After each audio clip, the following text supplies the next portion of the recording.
Buy, sell or rent your property with Century 21 and you could win a brand new 2-bedroom apartment on the Sunshine Coast in Queensland, Australia.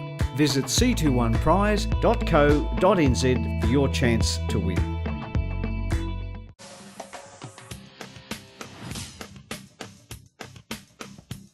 Hello and welcome to Your Property Empire. I'm Chris Gray. It's getting tougher to get a mortgage these days with bank serviceability calculators getting tighter and tighter. So will things get worse as our property prices continue to rise in many of our capital cities? Now with autumn upon us, will that have any effect on our property and rental markets? And are there any particular regions investors should keep a close eye on this year? Well, last week we saw the US Federal Reserve raise interest rates for the second time, making this only the third US rate increase since the height of the global financial crisis. Many are forecasting that Australian interest rates may start rising in the near future. If this happens, what will it mean for the Australian property market? Well, joining me tonight to comment on our stories is Charles Tarbey, Chairman and owner of Century 21 Australasia. Welcome, Charles, as usual. Chris. Welcome to the new studio with the big money behind us. I can't see the camera. That camera that I'm pointing at right is so far away. So what do you think about the US Fed?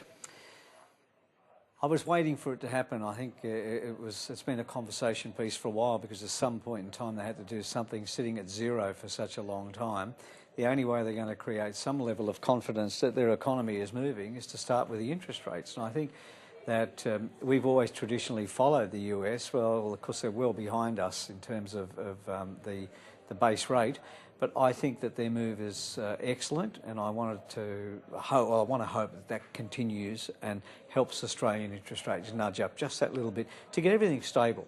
Everybody rethinking their position. Because a lot of people have been saying in the property markets that interest rates are going to be at record lows for a long, long time. But I guess what we're finding from the banks is they don't even need the interest rate rises to actually control the market, do they? That's a great thing. The RBA, when they've talked about rate changes or rate reductions or rate rises, it was always referred to the real estate market, but there's really nothing that they can do about it. Most of their movements in interest rate have been economic.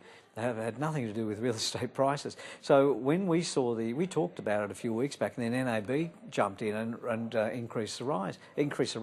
And I thought this is fantastic because the banks have a responsibility, and I think they're not running scared. I think they're preparing for the inevitable, if you like, where people's ability to repay might be challenged in some instances. Now, we obviously get lots of viewers commenting about the program and saying, look, the whole of the Australian property market isn't just about Sydney and Brisbane and Melbourne. And so, whilst I guess some markets need controlling, if interest rates do rise, what's going to happen around the rest of Australia where maybe they really don't want to rise? No, they don't. There are some parts of Australia that are in trouble. There's negative equity in some parts of the country, and I think, again, as you've said, rightly said, we hear about what's happening in the clearance rates in Sydney and Melbourne mostly, and they're the ones, although Canberra has topped the list a couple of times of recent times that we've had chats. But I think that there's a bigger issue out there, and this is what I'm saying. If the interest rates nudge up a little bit, there's a massive market out there that can be impacted on heavily. Perth, as you and I both know, has been struggling, and a rate increase there could be very devastating for some. Now, obviously, there's record kind of housing debt at the moment as well. If we suddenly start getting these rate rises, is the needle going to flick the other way and cause some serious chaos? Well, I know that we talked about just a few seconds ago Perth and the devastation there, but the reality is we have to get some sort of stability in the marketplace. We have to get a correction. We were chatting about pricing earlier. We've always talked about Brisbane and Sydney. We always talked about the fact that you could sell something in Sydney and go to Brisbane and have a few $100,000 left over. And then that stopped when the two markets got too close to each other. Well, we now come back to that, almost come back to that. And I think that we're coming back to a more stable market, and we absolutely have to have it, because if we don't, the prices, Harry Dent, there you go, Harry Dent and the bubble could be a reality. And I mean, it's only taken 5 years that we've been talking about Harry and the bubble. He might be right very soon if something doesn't change. But again, I mean, you talk about a correction, and I guess there's the Harry Dent correction and there's most normal people's correction. Before you scare the whole country, do you want to probably explain what your correction means? I'm supposed to be talking the market up as a real estate agent. Exactly. Think about and you're an honest real estate agent, so you give us the true picture. Apparently that is, what do they call that? Honesty. No. Ethics or morals. No, an honest real estate agent, an oxymoron. Is that what it is? Right, Oh, yeah. Sure.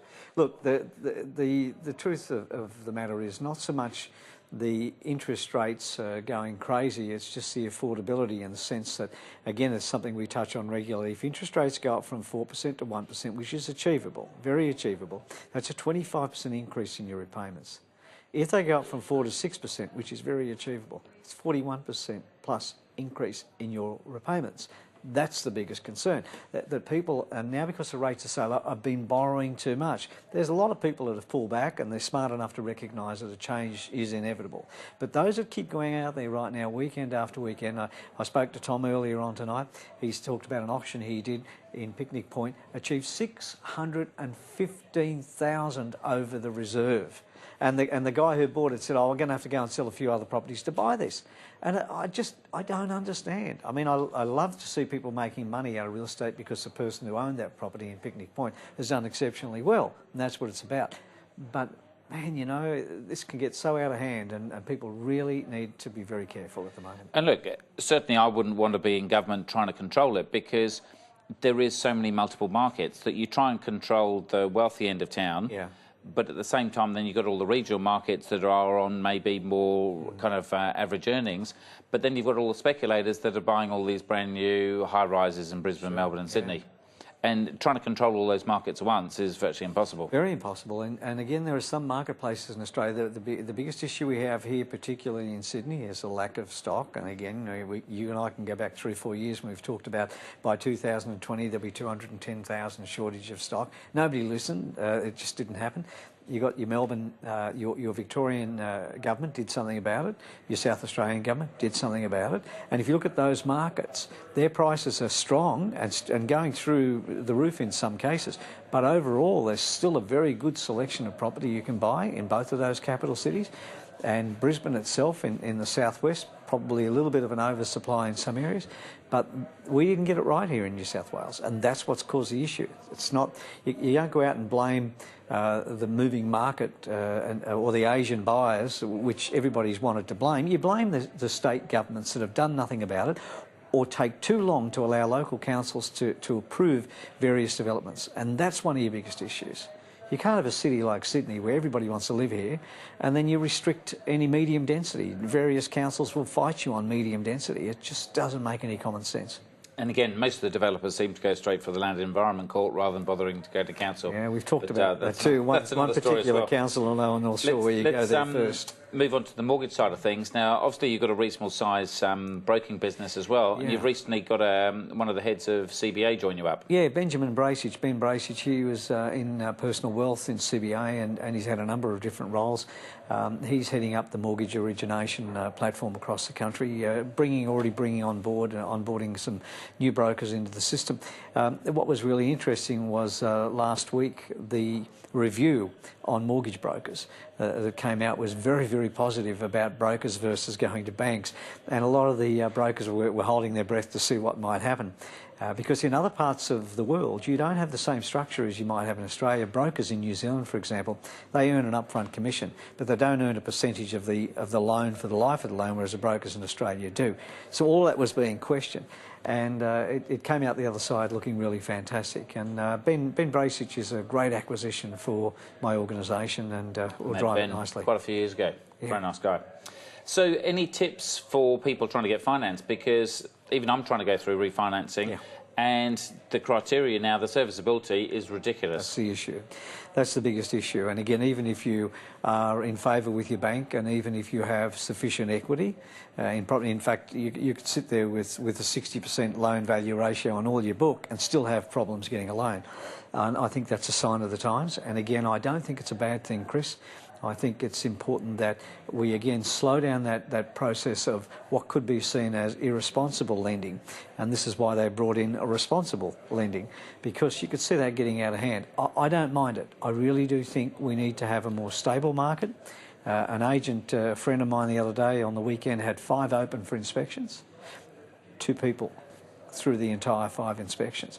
Now, granted, the wet weather was there, but that is a significant turnaround, particularly in that marketplace. So I don't mind it. I think all of these. I'm all for having it stable, but I'm all for entrepreneurial spirit as well. That if you know what you're doing, you can't do it anymore. We need a bit of bit of release. I love you. Want to turn that phone? Anyway, I would borrow 100% if I could years ago, and that's out the door now. That's gone.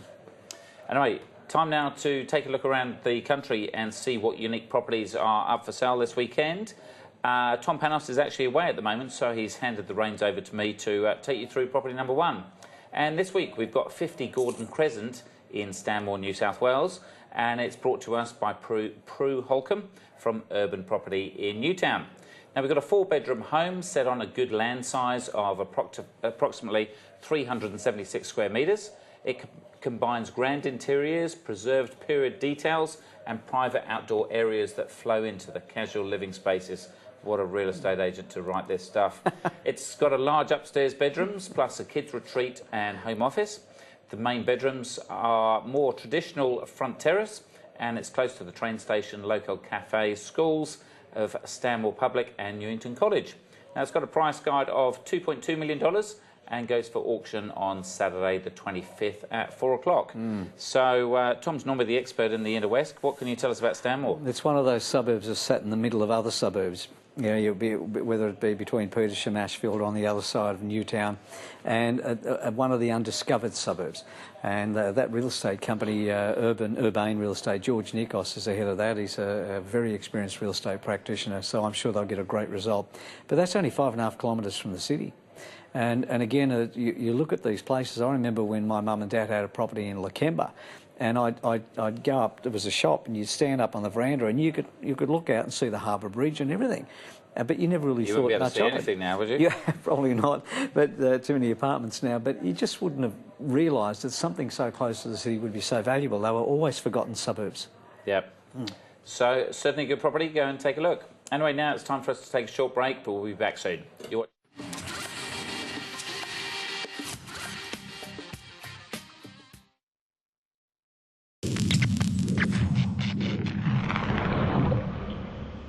Breaking the hold of nicotine helped me quit smoking. Talk to your doctor today about treatment options with or without nicotine, or visit helptoquit.com.au. The multi-awarded Hyundai i30 isn't run out, and they're running out fast. Now with a free $2,000 gift card on selected i30 models. Run in today before we run out. Enough said.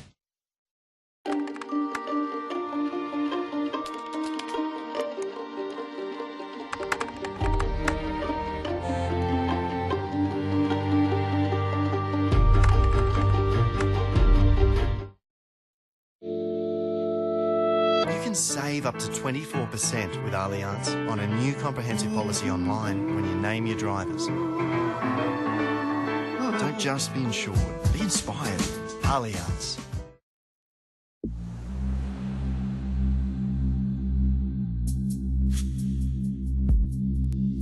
Style is intoxicating. It's effortless. It's knowing who you are. Style is limitless. Don't let your style harbour inside you. Build it with Austral bricks. At Officeworks, we don't just say lowest prices, we try to live them. These assorted boards are perfect for reminders at home or in the office, only $9.97. This 10-pack of archive boxes means you can do your filing for a great price, just $19.98. And send parcels for less from Officeworks to anywhere in Australia using Mailman prepaid satchels from $7.50. At Officeworks, we live lowest prices. If you've got the big ideas, Officeworks has the lowest prices. We're here for the life-changing goals, the lifelong goals, and the long life goals. So wherever you're at and whatever your goal, AMP is here to help you explore, plan, track, and most importantly, realise your goals so you can own a better tomorrow. 7-day sale is on now. On top of great drive-away deals, receive a free $777 gift card across the range. Plus Australia's only 7-year warranty. Hurry, Kia's 7-day sale ends March 26. The energy crisis is gripping national attention, forcing governments to take action and call on the gas players to play their part and pull their weight. I ask APIA boss Malcolm Roberts how the industry views the state of play. Join me, Sky News Business. Welcome back to Your Property Empire. Well, capital city dwelling values for February showed increases of 3.2% for Canberra, 2.6% in Sydney, 1.5% in Melbourne and 1% in Hobart. Now, whilst growth in the hot Sydney and Melbourne markets comes as no surprise, what is fueling growth in Canberra and Hobart?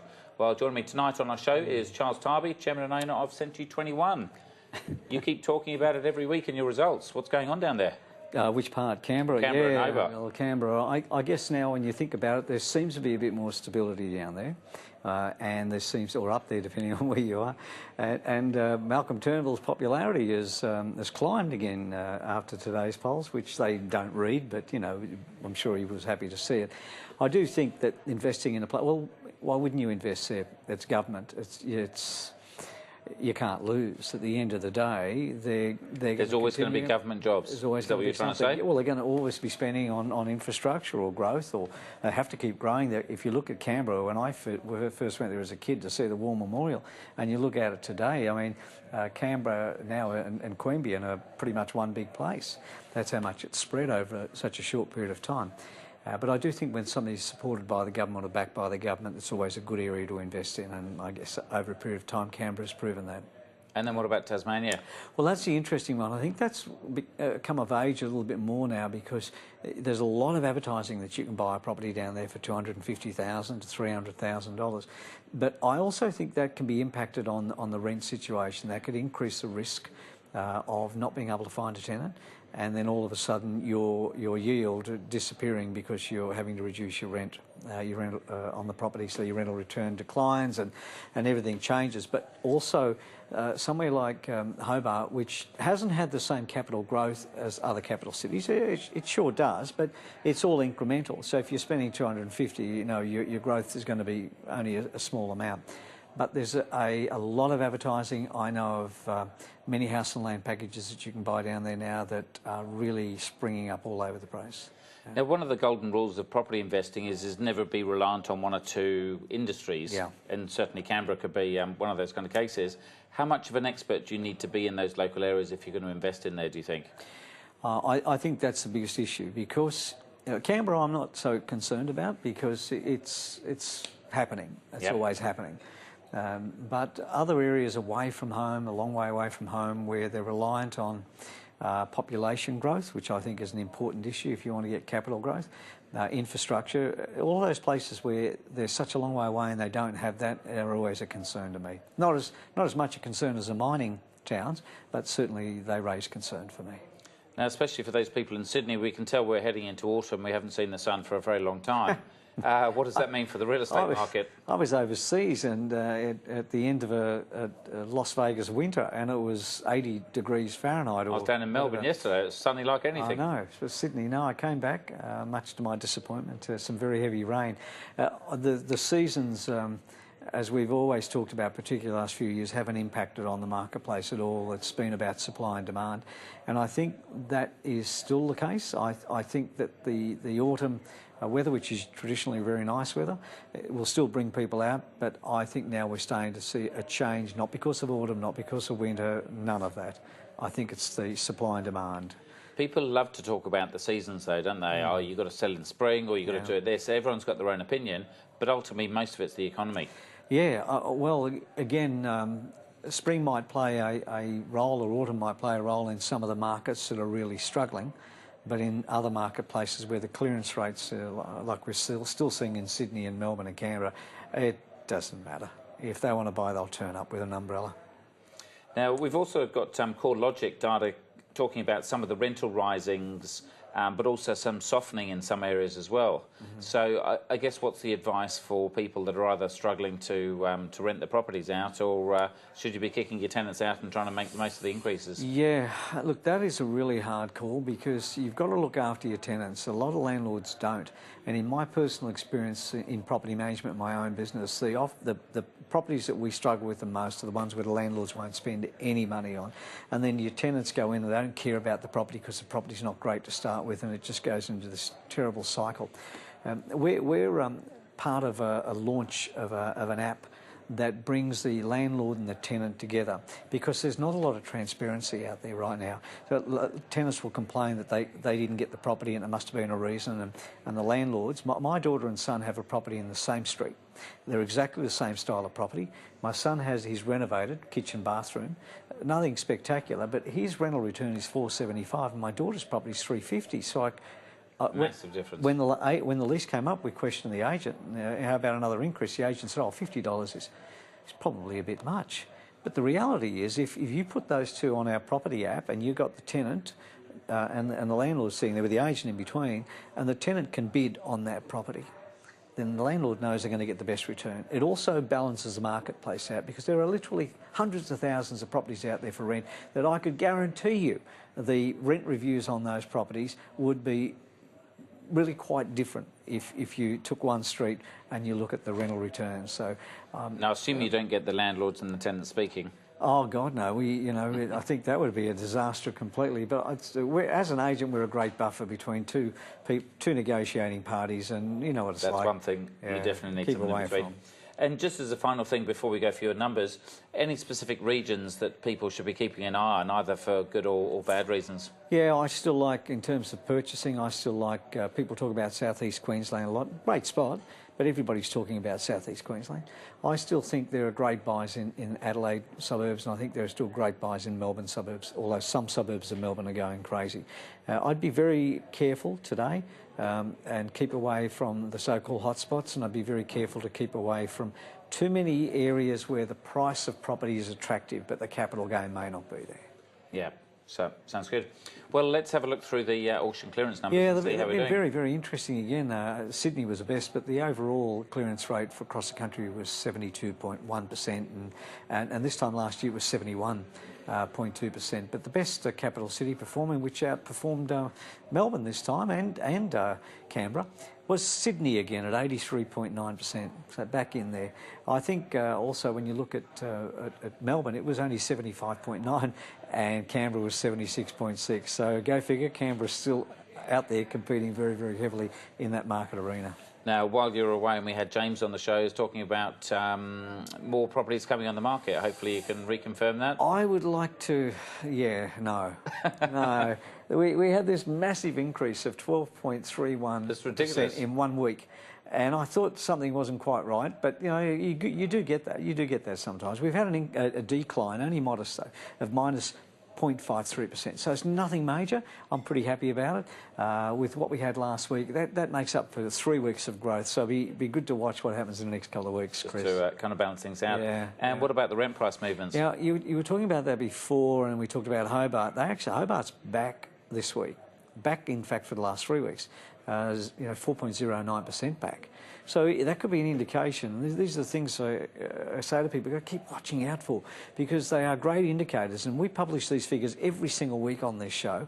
And if you can't see a pattern there, I mean, when you can see a pattern, you really should start paying attention. Sydney was the best at 1.68% increase, followed by Melbourne at 0.58%. Melbourne was 2.4%. So they're pretty good numbers overall, but overall it came backwards just a little bit because of Darwin, Perth and Hobart.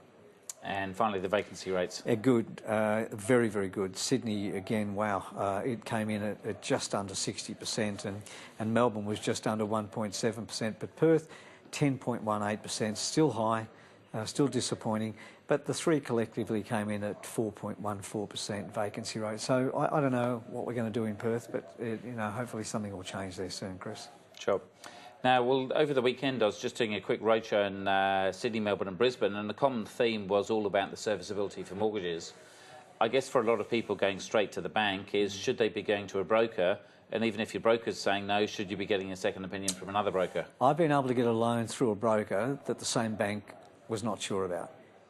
And I think that it comes down to relationships. And I do think that if I'm walking into a bank that I don't know anything about or anybody about, I don't have a relationship with them. And I think the key word in real estate is relationships, building and maintaining relationships. And those brokers, they can always bring a better deal. The next deal they could bring is better. So if the banker doesn't help them with this one, they may not get the next one. And so I think you get a much better return if you go and sit with a broker than you will ever with walking into the bank. And if your broker's not saying the right thing, then perhaps another one?